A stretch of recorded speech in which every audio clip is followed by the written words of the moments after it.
Live here from the birdhouse where we are giving you an update today about the different birds and butterflies that people are seeing in their backyards and while they're out in the local area. As always, we love to know what kind of things you're seeing. You can put your sightings in the comments. If you have any questions, you can throw those in there too, or you can just say hi, but we will get started. We are midway through July already, which is pretty crazy. But we do still have events going on here at the store with more being planned for the fall and for the winter. But even in the summer months, we do have some things going on. Today, for example, we do have our first ever butterfly puddler classes going on today at 11 and at 1. We still do have a couple slots available.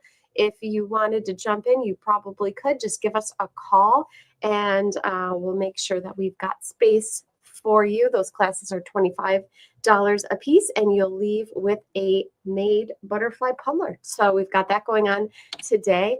Also, this week coming up, we have an owl prowl that we're really excited about. This is our first ever owl prowl that we are doing, that we are hosting.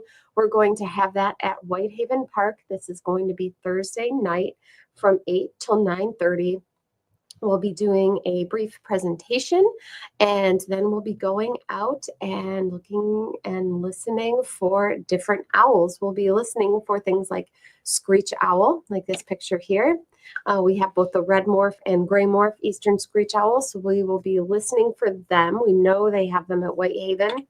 We'll also be listening for barred owl, which odds are pretty good that they do have barred owl. And then also great horned owl. So these are our three resident owls that are in the area all year round. And so that's what we are going to be listening and looking for on Thursday night. So make sure to mark your calendars. That is this Thursday, July 24th at Whitehaven. No need to RSVP. You can just show up. We are going to be meeting in the All Seasons Chapel, which is in the back of the park, right by the nature trail. So that is this Thursday evening. And it will happen rain or shine. If it does happen to be rainy, we'll just have a longer presentation and do a shorter walk. So dress for the weather, and we highly suggest that you bring flashlight or a headlamp for the walk. So on Tuesday, we did a butterfly walk. And we did see a few butterflies. There weren't a whole lot, but we did see a couple of monarch butterflies. So monarch butterflies are back. And not only did we see some monarch butterflies, we also saw some caterpillars. So they are definitely laying their eggs. Let's see, we also saw some pearl crescent on the butterfly walk. These are smaller orange butterflies. So we did happen to see them. And this is a picture of pearl crescent doing the puddling behavior. I was talking about how we're doing a butterfly puddler class, which is basically like making a little bird bath full of sand and rocks for the butterflies. The idea there is they will siphon off the nutrients from those in order to get some of the nutrition. And so this is a picture of a pearl crescent doing just that on a rock. But we did see some pearl crescent on the butterfly walk.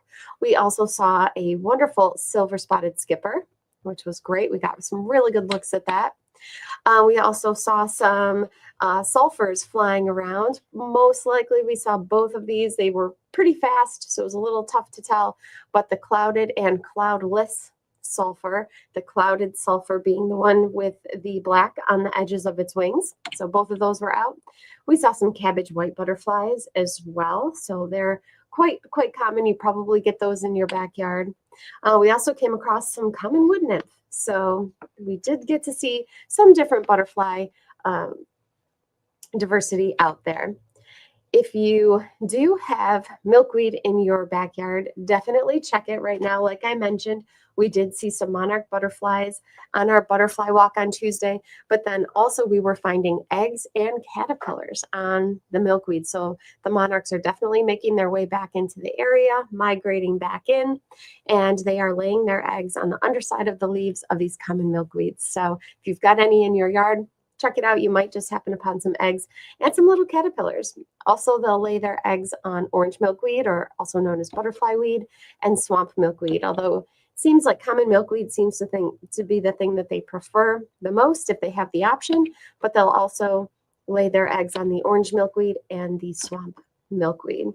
There's quite a few flowers that are beginning to bloom that are fabulous for the butterflies, things like bee balm, cone flowers, false sunflower, Joe Pye weed. These things are all becoming beautifully in bloom right now. So if you've got any of these in your garden, you might have a really good chance at seeing some of those butterflies, like I mentioned earlier on in the broadcast. So other things you might happen upon are the cicadas as they are emerging from the ground. This is a cicada nymph. They will come out from the ground, attach themselves usually to the side of a tree or a stem, and out will hatch the adult cicada, which you can hear singing in the treetops all summer long. So they have been emerging as well. But as far as birds go, there are some things going on in your own backyard. Things like goldfinches beginning to nest. Don't be surprised if you start to see goldfinches grabbing soft, downy material, things like the plant down from thistles or milkweeds. Those are their favorites to build their nests. So the goldfinches start nesting pretty late in the season. So they usually don't start until July. So right now is when they will be grabbing nesting material, making a really, really fluffy cup nest. And if you happen to have the nesting material in your backyard, things like the nesting balls that we carry, don't be surprised if you start to see an increase in goldfinch activity. You might also, once those young are born, see more goldfinch activity at your bird feeders. Most birds will eat a lot of insects. However, goldfinches are not one of those birds. They're one of the rare birds that eats almost exclusively seeds. So they don't switch their diet to a lot of insects in the spring or summer months. They will just stick to the seeds. So as we go on the next month or so, you might start to see more goldfinches as those young leave the nest and they start to discover the world around them, including your bird feeders. Hummingbirds are still pretty sparse. People aren't reporting too many hummingbirds still. However, as the season goes on and they get ready to migrate back down south, they are going to need a lot of calories. So that's probably when you'll start to see more. That tends to be when I see more is when they're getting ready to migrate back down south. But if you have lots of hummingbird plants in your backyard, keep an eye out because they seem to prefer the natural sources of nectar. So you might happen to start seeing more hummingbirds as more of those plants are in bloom. Orioles, people are reporting here and there. Again, a little bit hit or miss. They'll start to migrate back down south sooner than the hummingbirds will, but they'll stick around for another month and a half or so. We should still see some orioles in the backyard. There's lots of juvenile cardinals out there. They can have a couple rounds of babies, a couple broods a year, and so they're working on their later broods of the season. We've been getting reports of young tufted titmouse or tufted titmice, black-capped chickadees, lots of house wren reports. The house wren nesting again after having a first round of babies. So we've gotten lots of reports about that. There's house wrens that are starting to nest in places that they maybe didn't have before. So if you have a birdhouse out but you hadn't had anything nesting in it yet, now might be the time that you start to get something in there. It seems like the house wrens are starting to go out and nest in new and different places than they did earlier in the season. So their young are out and about and they are still in that nesting process. So got that going on too in the backyard. And then of course, you've probably seen lots of activity by your bird bath. If you have a bird bath out, it has been a hot week and we've been getting lots of reports of birds loving the bird baths. So don't be surprised if they are plopping in the bird baths and flopping all around. It's cooling off a little bit, but this past week has been quite hot. So lots of reports of birds cooling off in bird baths.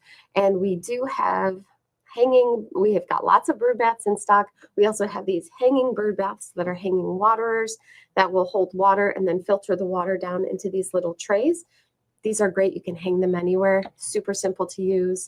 We have lots of the solar fountain inserts in stock. Not only do these keep the water moving, and that helps attract birds, but it also cuts down on mosquitoes being able to lay their eggs in the water.